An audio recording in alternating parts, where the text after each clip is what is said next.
வெள்ளிக்கிழமை ஜுமாவுடைய நாள் என்ன அமல்கள் செய்யலாம்? ஜுமாவுடைய நாளில் செய்யப்பட வேண்டிய அமல்கள் பல இருக்கிறது. அதில் குறிப்பாக ஜுமாவுடைய நாளில் அதிகமாக துஆக்கள் செய்ய வேண்டும்.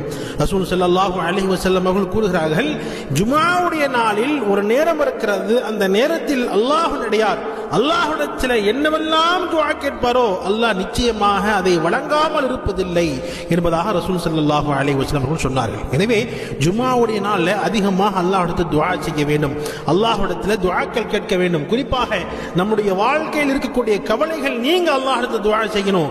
நம்முடைய கடன்கள் நீங்குவதற்கு அல்லாஹ்விடத்தில் துஆ செய்ய வேண்டும். எதிரியின் தொல்லையை விட்டு அல்லாஹ்விடத்தில் பாதுகாப்பு கேட்க வேண்டும். மனிதர்கள் மற்றும் ஜின்களுடைய சூழ்ச்சியை விட்டு அல்லாஹ்விடத்தில் பாதுகாப்பு தேட வேண்டும். வியாபாரத்தில் அதிகமாக பரக்கத் பெற அல்லாஹ்விடத்தில் துஆ செய்ய வேண்டும். யா அல்லாஹ், என்னுடைய வியாபாரத்தில் பரக்கத்தை கொடு என்பதாக துஆ செய்யணும். அதே மாதிரி வாழ்க்கையில் மிக மிக முக்கியமானது நம்முடைய வாழ்க்கையில் நிம்மதி.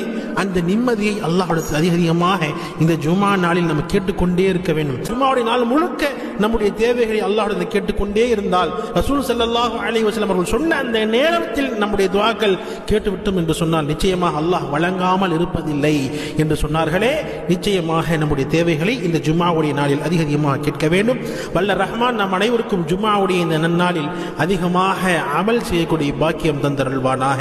ரசூல் ஸல்லல்லாஹு அலைஹி வஸல்லம் அவர்கள் மீது அதிகமாக ஸலவாத் சொல்லி நாளை மறுமையில் நபிகள் நாயகம் ஸல்லல்லாஹு அலைஹி வஸல்லம் அவர்களுடைய ஷஃபாஅத்தை பெறக்கூடிய நல் முஸ்லிம்களாக அல்லாஹ் நம்மை ஆக்கி அருள்வானாக. ஆமீன்.